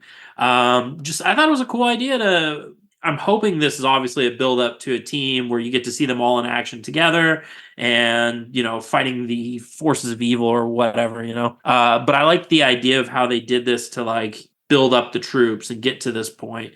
I thought it was a cool idea for a mini series that hopefully builds into more. Well, and also the artists. Oh, yeah. I mean, like so good. Travis Charest and like Carl Kerschel and Frank Quietly. I mean, you can't ask for much better than that. Yeah. No, he brought out the best of the best. It's pretty crazy. I actually read the first issue. I don't think I read anything after that. But I mean, you can't ask for much better art than that.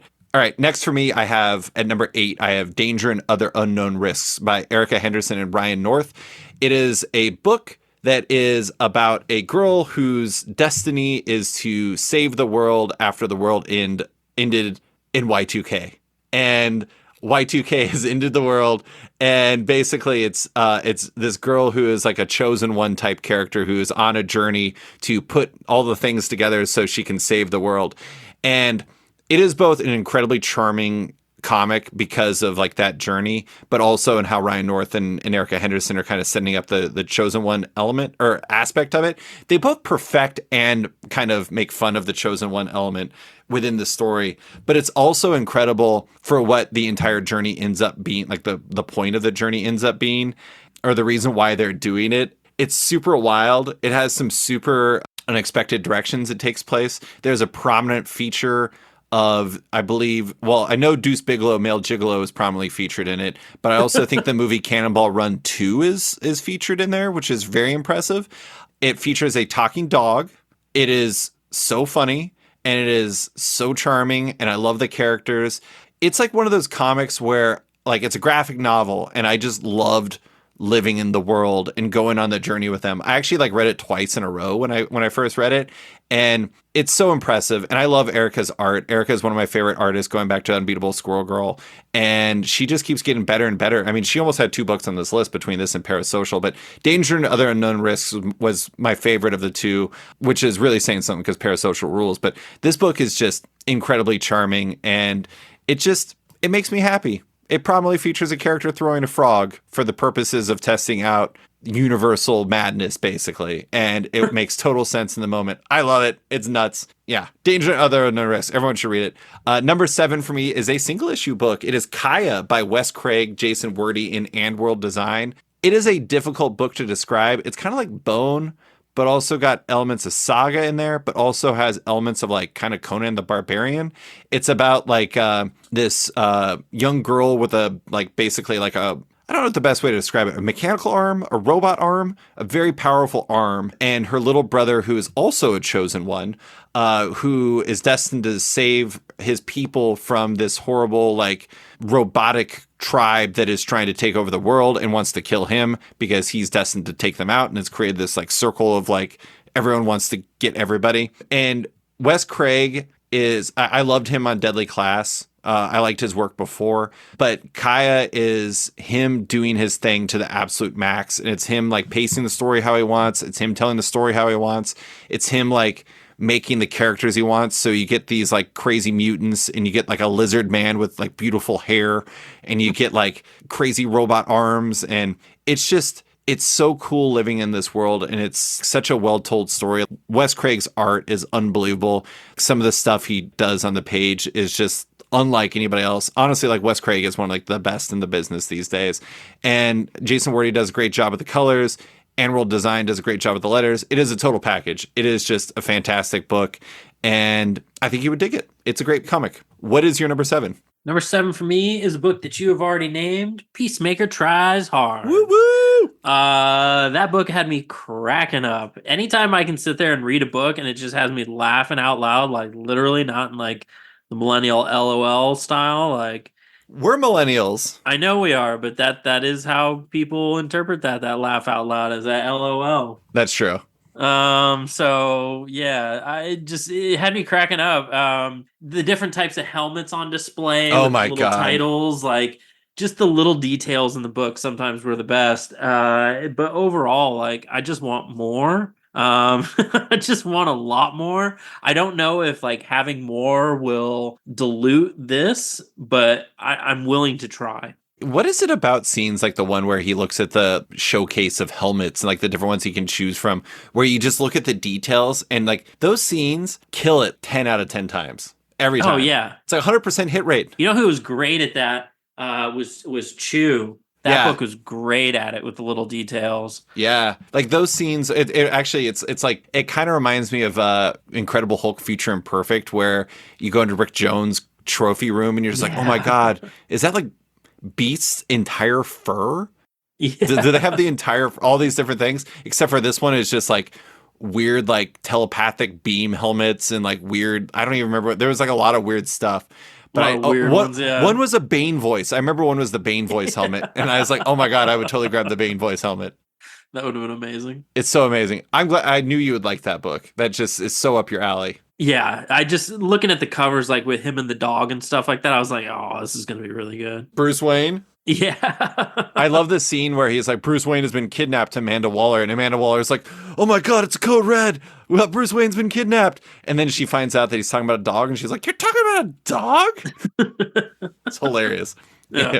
What is your number 6? Number 6 for me is Chip Zdarsky's Daredevil. With art by Marco Cacato, Rafael de la Torre, and coloring by Matthew Wilson and Eric Arcinaga. I don't feel very comfortable having said that one, but I apologize. Yeah, great book. It was the end of his run. You're a much bigger Daredevil fan than I am. Sure. So for me, like this is the best one since Bendis, because I didn't really read much pre-Bendis Daredevil. Sure. If I'm being honest. So for me, this is some of the best Daredevil we've gotten in years. I know I'm definitely missing a Daredevil run in there somewhere that was probably, phenomenal, but I like how grounded he became. I loved everything they did with Elektra becoming, like Daredevil female, and just kicking ass and them working together, and then her continuing on with it still. I love how they left everything off. Just phenomenal book. I am not carrying over with the new run. I gave it a little bit of a try, but I think it's hard to follow what Zdarsky did on this book. Like it's really difficult to follow. And I know there's been a long lineage of like writers and artists and like creative teams leaving the book in a spot for somebody else to follow, and it's kind of a hard spot to fall off of, like Matt Murdock's identity coming up, him going to jail, things like that. But yeah, I'm sad this book is over as far as the Zdarsky run on it goes. I have to say, one of the things about the ending is it actually felt like a real ending, which you don't normally get from Marvel Comics very often. Yeah. Like the way it ended, I was just like, this is so cool. Like the way that they did it. And Marco Cacato's art is just so incredible. Like his Elektra hair is so big and so crazy. There's like the final scene, or the scene where Foggy Nelson gives Reed Richards chessboard. I don't know what it was about that scene, but I was just like, oh my God, they're just absolutely killed in this issue. It is amazing. Yeah. That's how the whole series was. Yeah, and it respected Stiltman, which I really loved. I like the fact that like Stiltman did hero stuff in it. I was just like, finally, Chip knows what's up. God, took him years. Jeez. That was a good run. This is the understatement of the century, but there's a lot of really good Daredevil comics out there. I would highly recommend you looking back on it because there's some good stuff. I've actually been meaning to buy you Daredevil Born Again since we talked last year about this, and it was out of print, so I couldn't order it for you. I've looked several times, and I don't know why that comic would be out of print, because it's like, in my opinion, the best Marvel comic ever. And that's just what Marvel does. Ever? Oh yeah, 100%. Like, wow. And Chip agrees with me, actually. Wow. It is, needless to say, pretty good. All right, my number 6 is a graphic novel by Paul B. Rainey called Why Don't You Love Me? It is, I think, like it was previously a webcomic series he was doing. Brandon, this is like a legit thing that was happening. It is, I don't remember how long it is. It's like, I want to say like 239 pages or something like that. And about 20 pages in, I was like legitimately considering not reading anymore. I was like mad at this comic. I was just like, these people are horrible and I hate them. It's about this like couple who are raising their kids. And it just, I kind of thought it was like this like edgy indie comic that was about bad people that are like real and like super grounded and everything like that. And then I just kept going and you're like, whoa, something a little weird is going on here.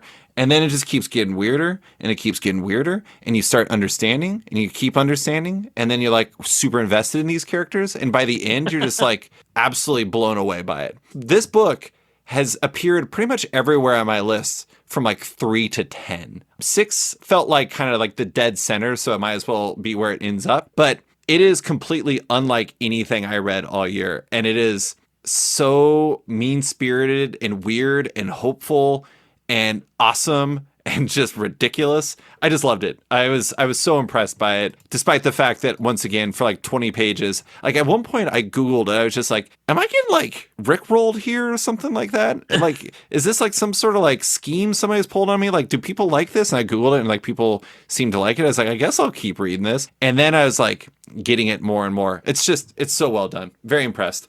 Nice. Another one that moved a lot on my list is Monica by Daniel Clowes. It is a graphic novel he's been working on for a long time. He's the person who did Ghost World and he did Wilson, a lot of graphic novels. He's a very famous cartoonist. And I picked this book up. I didn't know anything about it. I just picked it up because I knew it was going to be something that was really esteemed. And I was like, I got to do my due diligence. I got to read this book. And it is unlike anything I've ever read in my entire life, and it is absolutely incredible. It was as high as number 2 on my list. It went no lower than 5, but it ended up at 5 because, it's just sometimes that's how it works. But this book has like basically 9 different stories, all of which they work individually, but they're all connected in really interesting ways, and they're all really kind of tethered to this main character, Monica, the titular character. And it's about her basically entire life. And the way it starts and the way it ends is just like such a complete journey and such a like singular accomplishment that like I feel like even explaining it just kind of devalues it. It's just this one thing that you just have to read and you have to not know anything about it. And when you do, you're just like, holy shit. His art is amazing. It fits it so well. It's really such a life journey because it's a true life journey in the sense that it's a life of successes and mistakes. It's a life of greatness and just banal existence. It's everything. And I was just so impressed by it. My cat was also impressed by it. It's this beautiful like hardcover. And one night when I was sleeping, my cat went over, and when he gets bored and wants my attention, he just starts chewing up my comics. And he always seems to like have this laser focus on the graphic novels I like the most. And he like gnawed the corner off of it. So 2 thumbs up from me. 12 paws up from my cat Kai, who thought it was delicious. Anyways, Monica by Daniel Clowes, very good stuff. What is your number 5? Number 5 for me is Local Man by Tony Fleece. With art by Tim Seeley and Tony himself. I think Tim Seeley co-wrote it too. Oh, did he? I think so. Okay, I may have that incorrect then. With coloring by Brad Simpson and Felipe Sobrero. Fun book. I love the idea of a washed-up superhero coming home and just everybody knowing he's just a washed-up superhero and treating him like a piece of shit. It just, I don't know. I feel like it would be if I went back to Chugiak, Alaska, like minus the superhero bit. It would just be this washed-up dude returns home, gets treated like shit. I think it's funny. Like 2 of your books are kind of about, it's Peacemaker Tries Hard and this are both about like the superheroes that nobody likes. Yeah, and Maggot too, so Dark X-Men. Yeah, there you go. You got 3 of your 20 are like the Rodney Dangerfields of superheroes. They get no respect. No respect. Isn't it? Yeah. I haven't read that. That book has like a big 90s vibe to it, right? Oh yeah, it feels like he was a member of Youngblood, like the way they present the team and stuff like that. And it's got image like superhero 90s references. Like at one point they talk about they're like, fuck Crossjack. When he goes back down, that's the guy who's Crossjack. Like, fuck Crossjack. He's like, oh yeah, fuck Crossjack. I just saved everybody from, is it Malabuega or like whatever the Spawn villain is? Oh yeah. I've never Yeah. I never knew how to pronounce that. Like Malbogia. I don't know. I got no idea. But yeah, so the little references like that tie it in without it ever actually having been part of 90s image. It's a lot of fun. It's definitely a lot of fun. I mean, you can just speak to it like that. That's the fun thing about continuity is like sometimes if you just like if you make a reference to something like that, you're just like, oh, all of a sudden it's kind of connected. Yeah. And I wasn't a big Spawn reader, but I've seen the movie, so I knew who it was. That's all you really need to know. Michael Jai White, baby. God, he was awesome in that movie. Okay, what's your number 4? Number 4 is X-Men by Gary Dugan, with art by Stefano Caselli, Joshua Cassara, Phil Noto, a personal favorite of mine. And then on coloring, we've got Federico Blee, Marte Gracia, D. Conniff, and Frank Martin. I should tell you, I mean, it's Jerry Duggan. Jerry Duggan, okay. Yeah. Both names, I was like, I should tell him this. It's a common mistake. It's a very common mistake. You should definitely tell me. That way I'm not butchering their names in their books, the top 5 of mine. My apologies, ladies and gentlemen. All right. Well, what is it about X-Men you're digging? Is it the Shadowcat issue? Because I thought that Shadowcat issue was awesome. Honestly, the Shadowcat issue, I don't even think made my list of books that I really enjoyed from that one. No, it did not. I don't even like the whole Shadowcat. Like the ninja? The ninja coming through walls, super I killer. Love it. It's better than Pirate Kitty Pryde for sure. I also love Pirate Kitty Pryde. Oh god, Pirate Kitty Pryde was not my thing. Pirate Nightwing works so much better. I just like that there's a solidified team. I miss that aspect, and I hope we get more of that when they reconstitute the universe and kill Moira and reset everything. I'm sure. Well, it's Krakoa era superheroes, right? So it's like it's a more class. It's supposed to be kind of like the more classic feel to it. Yeah, they're all voted in by everybody. I've enjoyed like the whole voting process and like how it ties into the Hellfire Gala every year. Like that part I really enjoy. I also enjoy like Cyclops being held prisoner and having his mouth sewn shut and crazy weird shit like that. Or his eyes at least. Or his eyes shut, sorry, yeah. Just crazy shit like that I can't believe that you can get away with. I don't know, it's fun. I like everything with Doom in the most recent issue. Yeah. And how he protected his mutants, and he's like, oh, you can come here. And they're like, no, you can come here. And he's like, nah. And all of his people are like, nah. I love the fact that they canonically worked it in that he had known what was going on with House of X before it even happened. And he like broke into Professor X's plan for like announcing them to the world before he was able to, because he made his own like weird Doom Cerebro. I mean, it's just like there's literally nothing you can do with Doom that I wouldn't believe. I just love absolutely. it. Yeah, it's just like he's such a, I don't know. And like when he explains it, he like Professor X is like, "How'd you know?" And he's just like, "You think I wouldn't notice you buying up a bunch of shell companies and starting all the pharmaceutical stuff and blah blah blah?" It's just like, oh my god, what is Doom's life? I'm like, I've just watched a lot of basketball, and he's like following every person in the world. It's probably mostly Doombots. Let's give the Doombots a little bit of credit. Definitely, they're siphoning that information over to him. It is a really solid book. I've enjoyed it. Did you read the Hellfire Gala one shot? Yeah. It was kind of unfortunate they introduced the entire new team and then they immediately all died. I know, and I was like, man, this team is sweet. Yeah, except for Juggernaut. I guess Juggernaut survived, and then he like has just basically been getting beat up ever since.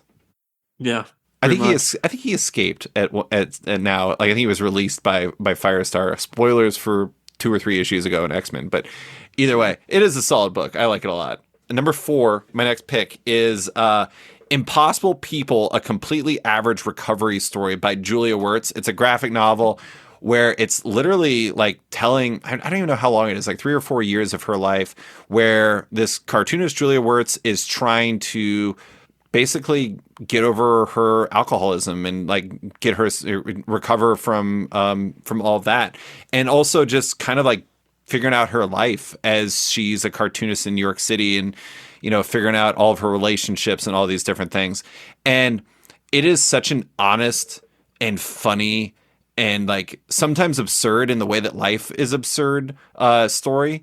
And it's just like the thing I mean, there's a lot of things I really like about it. This was a theme for last year. I discovered I really, really like autobio comics and when people are really honest about this stuff. And Julia Wertz is so honest to the point where it's just, I don't know, there's this one part in the book where she's talking to some other cartoonists where she says that like people always have this misunderstanding of like who she is based off of her comics. And they're like, you're delightful. And she's like, I know. And like, no one really gets that because a lot of times in her comics, you're just like, I can't believe this person. Like, this person is doing it. And it's because it's like fully honest about who she is in the same way that if I was fully honest about who I am, I feel like I'm a nice person, but you'd still be like, man, this guy does some questionable stuff sometimes. Like, what's going on with this guy? It is really, really good. But it is such a great book and it's such an honest journey. And I was so impressed by it. I really loved it. There was like 2 different beats in it that I like took my phone out and just took a picture of because I was just like, this is so clever. It's really well done. So impressed. It makes me want to read. She actually made I believe the name of her webcomic was Fart Party, which makes me want to read it. It's another story about her life. She does comics about herself. She is a hell of a cartoonist. Very impressed. Number 3 for me is a comic that has appeared multiple times but hasn't appeared in a while because there's 3 volumes of it. It went away for like 5 years and then boom, brought it back this year.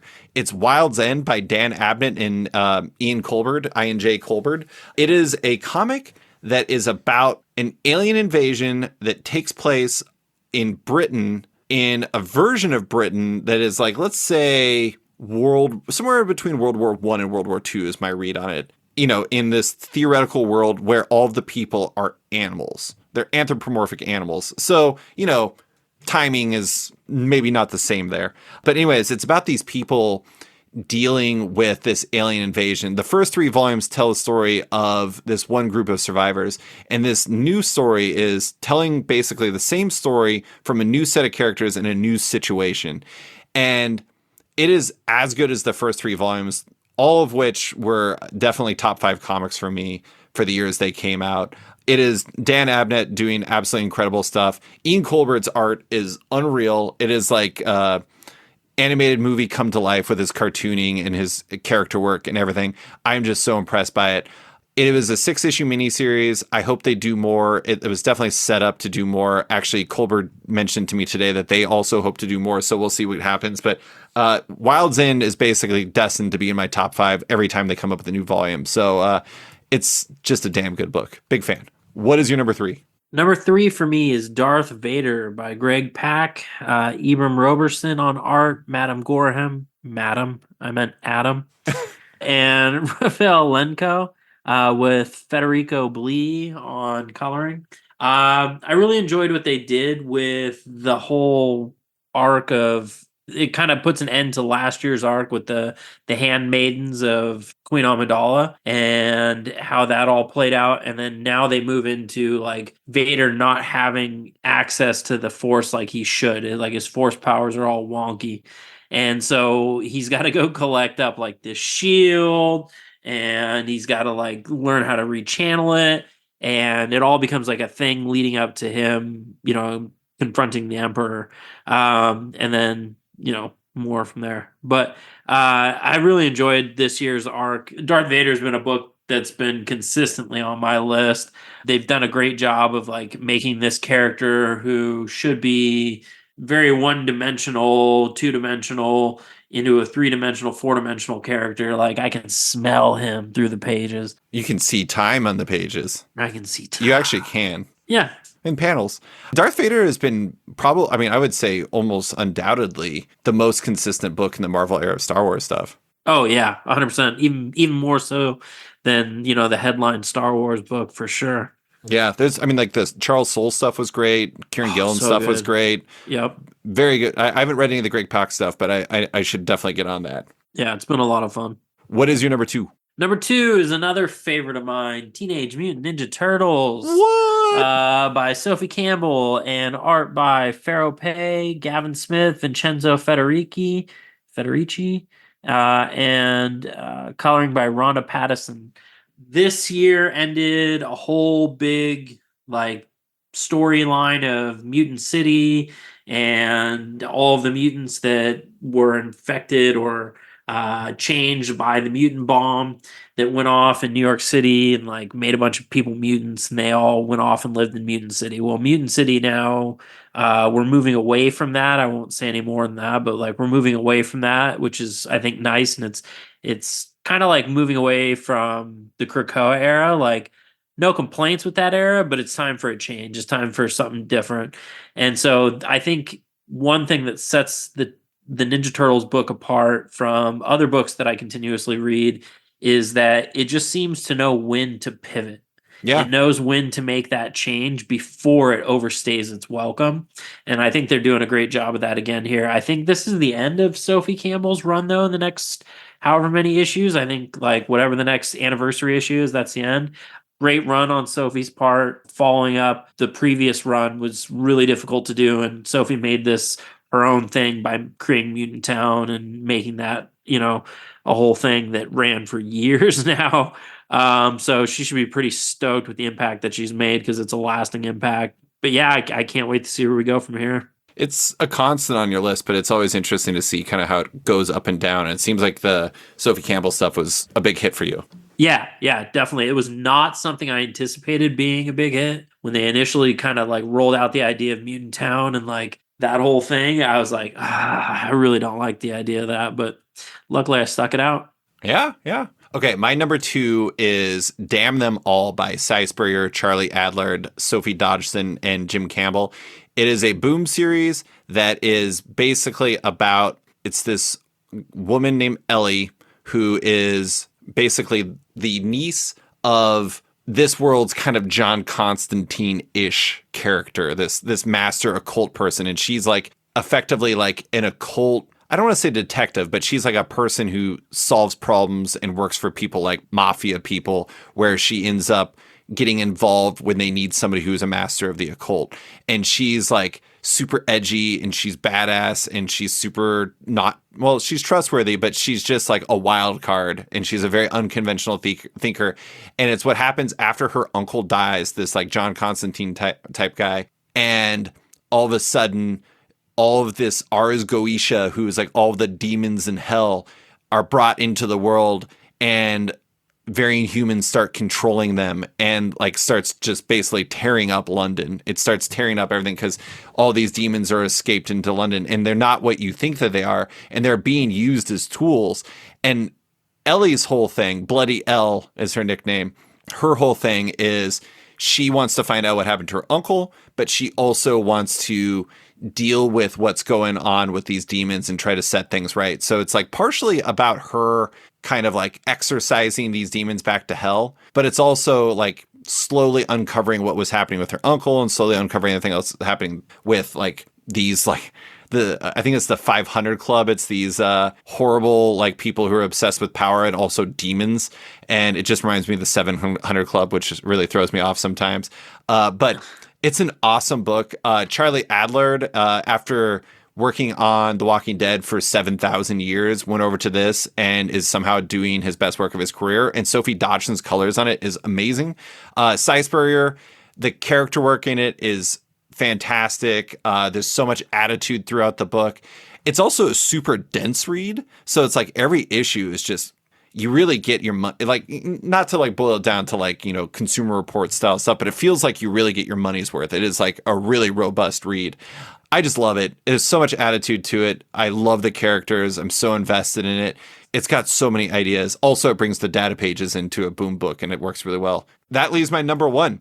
My number 1 is like so wildly unexpected. So earlier this year, I was like, I have no idea what actually it wasn't earlier this year. It was like barely earlier this year. It was like in November. I was like, I have no idea what my number 1 is going to be. No clue. And then I read a comic 15 minutes later that was a Shortbox Comics Fair comic, which was like this pop-up comic shop featuring 100 plus creators on this publisher named Shortbox called, the comic is called Ocean by Lucie Bryon. And I immediately knew that it was my number 1. It's a comic that is about these 2 time paradox agents. They're basically like the time variance authority who go back in time to take or find this infiltrator who escaped to the past and bring him back to the future. The two people are named Toots and Boots, and they got these like crazy styles to them. And they go back and they find out that the infiltrator who escaped to the past was a cat. And they go and they get the cat, and they're trying to go back to the present. And what ends up happening is basically the time travel device is broken, and they end up getting stuck in like the year 2000 in France. And it's about them learning how to live a life that isn't being time paradox agents and not being super hardcore about everything. And they become hairdressers, and they like live and just have like this really interesting life. And they get really obsessed with the Friends and Easy Rider, and they become really good hairdressers. And it is such a weird and funny and like just lovely book. I absolutely loved just experiencing it. There's this one like 2-page sequence where you have a top-down look of Toots and Boots in bed, and it's all blue, and it's right after they're out of time, and they're all like, God, how are we ever going to get back to our time? And then you flip the page, and all of a sudden there's like a reddish color that's been introduced. There's like new colors, and the world has been brought to life because they're now in a place where they can actually live their life, because it turns out the future sucks. And they're now living in France and just hanging out and watching movies and like having a good time. It's kind of like part Hayao Miyazaki, part Loki, the TV show, part My Dreams. I don't know, but Lucie Bryon kills it throughout. I absolutely love it. It's such a good book. And it's funny because like there was a part where I was like, this is a pretty short comic. It's not like a full out graphic novel. It's not even like a series of comics. I was like, am I sure this is my favorite book? And then I read it again. I was like, I am even more sure. I love this comic. Ocean, Lucie Bryon, amazing stuff. That's my number one. What is your number one? My number one is a book that made my list last year and has climbed up to the top. Batman Superman World's Finest by Mark Waid, Dan Mora, and Tamara Bonvillain. Makes me want to think Bond villain. But anyway, so Dan Mora. Is your guy. Dan Mora. Is he current like Jim Lee for you, basically? Is he like modern Jim Lee in some ways? His art is so good. It's crazy. He's not like a guaranteed buy for me. Like I think he was doing Shazam. Yeah. And I tried it out and I just couldn't get into it. The art was phenomenal, but I just couldn't get into the book. So he's not enough to like make me stay on a book, just art alone. But Jesus Christ, it's so good. And Mark Waid is obviously such a legendary writer to begin with. And he's just got such a great feel for like classic style stories that also don't feel like they're compounded by years of continuity. Yeah. And so you get that with Dan Mora's art. I love me a Batman with the gray suit and yellow oval. And we get that in this. We're going to go into Kingdom Come. We've just started going into that right now where they're going to like the Magog is showing up and all that fun stuff. Like I'm so stoked for the year to come, but this year has been a lot of fun. And Dan Mora here. Dan Mora. I've heard it's a really fun book. I really need to check it out. I've heard really good stuff about Mark Waid's stuff since he went back to DC. And he is really gifted at like kind of weaving all these the continuity and stuff together in a way where it just enriches it rather than makes it feel like homework or something. Yeah, it's something like I don't have to go read 6 other books. Like there are books that are there for that purpose. You know what I mean? Like I can go read an X-Men book if I want to read 6 other X-Men books. But, you know, it's nice to have a standalone book. Even the World's Finest Teen Titans, they don't connect. You know what I mean? They're all titled with the World's Finest, which sets them into their own little like not universe, but category, you know, because they are both like classic style feels for both teams or characters, but you don't need anything from one to understand the other or to enjoy the other, which is super nice. We could definitely use more of that, especially in the superhero side of things, but that's a great pick. You're going to make me read it, man. You're going to make me read it. But Brandon, that's our top 20. We've done it again for the 7,000th year in a row. Can you believe it? Crazy. It's a good thing being immortal, but Brandon, those are some great picks. I always love doing this episode with you, but thank you so much for taking the time, man. It's always a blast to do this. Yeah, thanks for having me. Always my favorite. Thanks for listening to this week's episode of Off Panel with my buddy Brandon Burpee. You can find him on Instagram at VinylBurpee. Big thanks to Deanna Chapman for stepping in and editing this podcast. If it sounds better than usual, it's because of her. Love Off Panel and want to support it? Subscribe to the podcast on Apple Podcasts today and give the show a rating or review while you're at it, but 5 stars only. You can also support the show by backing it on Patreon. Find the show at patreon.com/offpanel, and when you back it on there, you get early access to each week's podcast as well as weekly content and more. Want even more? Subscribe to my subscription comic site Sketched at sketch.com for long-form articles, interviews, and the rest of the site's content. You can find Off Panel and Sketched on social media by following on Twitter and Instagram at @SketchComic or following me at @SliceFriedGold. Big thanks to all my existing patrons, including Charlie Stickney, Danny Ollie, Tom Drennan, Jeremy Thomas Burke, Jared Schwab, Scott Dunn, Chip Mosher, Alan Ellsworth, Seth Pomeroy, James McEwen, Kenny Myers, Andrew Lehman, Christina Merkler, Scott Place, Darcy Van Polges, Travis Schmeiser, Tom Evans, Natalie Mockery, Reed Beeman, Kelly Sudaconic, Max Wood, Jeremy Lampert, Brian Hold, Chris Doré, Near Levy, Dennis Hoffman, Jason Hussa, Kieran Gillen, Jonathan Kent Uratam, Henry Johnson, Jingo Boren, James Steiner IV, Chris Langford, Jason Wood, Tom Peachy, Ben Domstead, Rom V, Nick Walker, Patrick Coyle, Isaac Oren, Scott Carpenter, Rent Darb Studios Comics, Capes and Tights Podcast, Klaus Vandeven, Brian, Submin Industries, Jack Mulqueen, Carl Kerschel, Robert Masella, Elza Chartier, Luke Nakashoji, Dr. Luke, Scott Hazelwood, Canadian by Proxy, Bradley Rader, Carl Troy, Brandon DePills, Patrick Brower, Declan Shalvey, Dan Garino, Adam Freeman, Ben Wild, Brian Klein Q, Nick Bennett, Birdcage Comics Cafe, Susanna Polo, Reed Hinkley Barnes, Mario Tiambang, Andrew Carita, Matt Mahoney, Stephen Holt, Philip Myra, Chris Pachalo, Torrin Grunbeck, Fuzz Bubbles, Christopher Todd, Transmitter Down, Waltz Comics and Books, Akil Wilson, Alex Dimitriopoulos, Terry Dodson, Wesley Gipp, Sean Kirkham, Julio Anta, Brett A. Schmidt, Jason Goodmanson, Paul Reinwatt, Vita Ayala, Akil,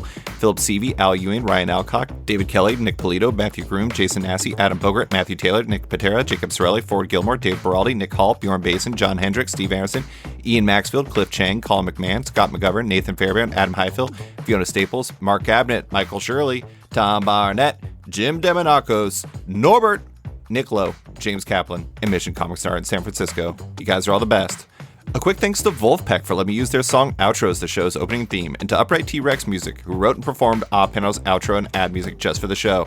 Check out their music on Spotify because it's completely delightful. Thanks for listening, and tune in next week for another episode.